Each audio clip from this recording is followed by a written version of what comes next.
तो नमस्कार साथियों, आज और अभी इसी वक्त हम आपको केंद्र सरकार का वह महत्वपूर्ण पत्र दिखाने जा रहे हैं जिसमें सेंट्रल गवर्नमेंट ने सभी राज्य सरकारों को निर्देशित करते हुए आदेश दे दिया है। चूंकि सुप्रीम कोर्ट की बड़ी जवाबदेही जो है कि केंद्र सरकार के ऊपर है और सुप्रीम कोर्ट का स्पष्ट निर्णय है जिसको लेकर केंद्र ने यह पत्र जारी किया है, तो बिना देरी किए हुए आपको पत्र की प्रति से जो है कि अवगत करवाएंगे। आपको पूरा पत्र दिखाने का काम करेंगे, आपको जो है कि जानकारी मुहैया करेंगे, एक एक चीज से आपको अवगत करवाने का काम करेंगे। आपको दिखाएंगे कि कैसे पत्र में क्या जो है कि जानकारी है, क्या हलचल है, क्या जो है कि संविदा कर्मचारी के लिए आज खास स्पेशल है। तो खबरों को बने रहिएगा, खबरों में पूरा रहिएगा, खबरों को पूरा देखिएगा। चैनल को सब्सक्राइब नहीं किए हैं तो चैनल को सब्सक्राइब और वीडियो को लाइक जरूर कर दीजिएगा।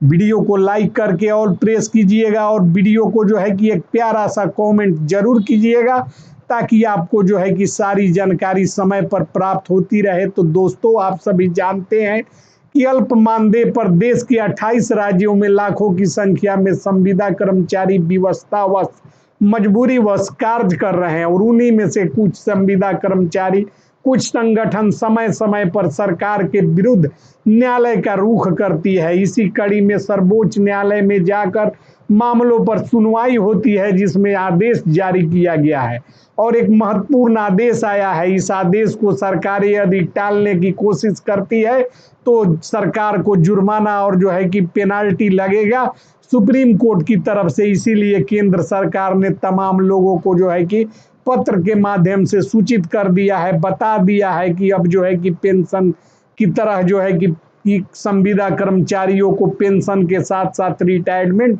और जो है कि तमाम तरह की सुविधाएं जो मिलती है राजकर्मियों को वह देनी अनिवार्य है। खासकर दलित महादलित समुदाय से इसकी शुरुआत होगी। शिक्षा सेवक तालीमी मरकज विकास मित्रों से इसका जो है कि शुभारंभ होगा।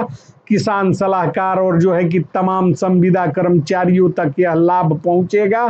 तो वीडियो को लाइक, चैनल को सब्सक्राइब, शेयर कीजिएगा। तो बढ़ते हैं आज के खास पत्र की तरफ और आपको दिखाते हैं पत्र में उल्लिखित खास बातों को। तो दोस्तों, पत्र संख्या 12/5/2026, सचिवालय दिनांक 14/2026, सेवा में मुख्य सचिव सभी राज्य सरकार एवं संघ राज्य क्षेत्र। विषय: राज्यों के विभिन्न विभागों में कार्यरत कॉन्ट्रैक्चुअल कर्मचारी यानी कि संविदा कर्मचारियों की सेवा नियमितीकरण ग्रेड पे सेवानिवृत्ति लाभ एवं पेंशन योजना से आच्छादित करने के संबंध में महोदय महोदया निर्देशानुसार मुझे सूचित करने का अवसर मिला है कि केंद्र सरकार देश भर के विभिन्न सरकारी विभागों, उपक्रमों और स्वायत्त निकायों में वर्षों से अपनी अमूल्य सेवाएं दे रहे कॉन्ट्रैक्चुअल एवं तदर्थ ADHOC कर्मचारियों के कल्याण तथा उनके सामाजिक सुरक्षा को लेकर अत्यंत संवेदनशील है। समीक्षा के दौरान यह पाया गया है कि दीर्घकालिक एवं अस्थायी प्रकृति के कार्यों में भी वर्षों से संविदा कर्मचारी कार्यरत हैं, परंतु उन्हें नियमित कर्मचारियों की भांति वित्तीय सुरक्षा एवं सेवा लाभ प्राप्त नहीं हो रहे हैं। अतः इस महत्वपूर्ण विषय पर विचार विमर्श के उपरांत केंद्र सरकार द्वारा सभी राज्य एवं संघ राज्य क्षेत्रों के निम्नलिखित महत्वपूर्ण नीतिगत दिशा निर्देश तहत आवश्यक कदम उठाने की अनुशंसा की जाती है। 1. सेवा नियमितीकरण regularisation of service.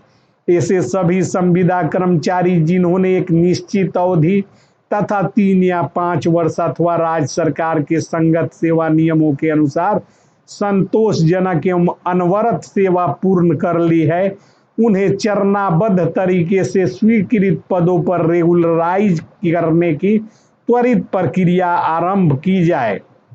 2. Grade pay एवं समान कार्य ग्रेड पे स्केल नियमितीकरण प्रक्रिया पूरा होने तक अथवा नियमितीकरण के साथ ही इन कर्मचारियों के उनके पद के समकक्ष नियमितीकरण कर्मचारियों के न्यूनतम वेतनमान, पे स्केल और ग्रेड पे के लाभ तत्काल दिया जाए ताकि समान कार्य के लिए समान वेतन का संवैधानिक सिद्धांत सुनिश्चित हो सके। सेवानिवृत्ति लाभ। तो दोस्तों यहाँ बताया जा रहा है कि रेगुलराइजेशन बेनिफिट में संविदा कर्मियों के लिए गरिमापूर्ण सेवानिवृत्ति जीवन सुनिश्चित करने हेतु सेवानिवृत्ति सुपरन्यूशन एज निर्धारित की जाए और सेवा काल के दौरान उनके कर्मचारी भविष्य निधि ईपीएफ का अन्य सेवानिवृत्ति कोषों में राज्य सरकार का अंशदान नियमित रूप से जमा किया जाए। चौथा, पेंशन बेनिफिट्स। नियमित होने वाले कर्मचारियों की राज्य सरकार मौजूदा पेंशन नीति, राष्ट्रीय पेंशन प्रणाली एनपीएस अथवा भविष्य में लागू होने वाले काल्पनिक पेंशन योजनाओं को अनिवार्य रूप से आच्छादित कवर की जाए, जिससे सेवानिवृत्ति के पास सामाजिक सुरक्षा, आर्थिक सुरक्षा अक्षुण्ण रहे। अतः सभी राज्यों से सादर अनुरोध है कि वे अपने राज्य में कार्यरत संविदा कर्मचारी का एक विस्तृत डेटाबेस तैयार कर उक्त कल्याणकारी नीतियों को मूर्त रूप देने के लिए एक उच्च स्तरीय कार्यवाही प्रारंभ करें। इसमें की गई प्रगति से सचिवालय को नियमित रूप से अवगत कराएं और यहाँ जो है कि हस्ताक्षर अंकित है अधिकारी का। तो आपको बता देना चाहते हैं कि यह जो पत्र आप इस वक्त स्क्रीन पर देख रहे हैं, यह पत्र जो है कि काफ़ी महत्वपूर्ण पत्र जो है कि जारी कर दिया गया है। इस पत्र के जारी होने के साथ ही संविदा कर्मचारियों के नियमितीकरण का दबाव जो है कि सरकारों पर बढ़ चुका है, क्योंकि केंद्र सरकार ने यह देश के तमाम राज्यों को जारी किया है। इसलिए यह निश्चित रूप पर जो है कि 28 राज्यों के चीफ सेक्रेटरी तक यह पत्र पहुंचने की संभावना व्याप्त है, निश्चित तौर पर पहुंचेगी। संभावना क्या 100% तय है। इसके बाद भी संविदा कर्मचारियों के नियमितीकरण में राज्य सरकार यदि बाधा उत्पन्न करती है तो संगठित संघर्ष की तरफ संविदा आंदोलन को आगे बढ़ना होगा और अपने हक और अधिकार के लिए लड़ना होगा, क्योंकि कानून जो है कि बन चुका है। पत्र जारी होते हैं, सुप्रीम कोर्ट के आदेश आने के बाद भी अनुपालन में कतिपय समय देरी होती है, विलंब होता है, जो कि गहरे क्षोभ और खेद का विषय होता है।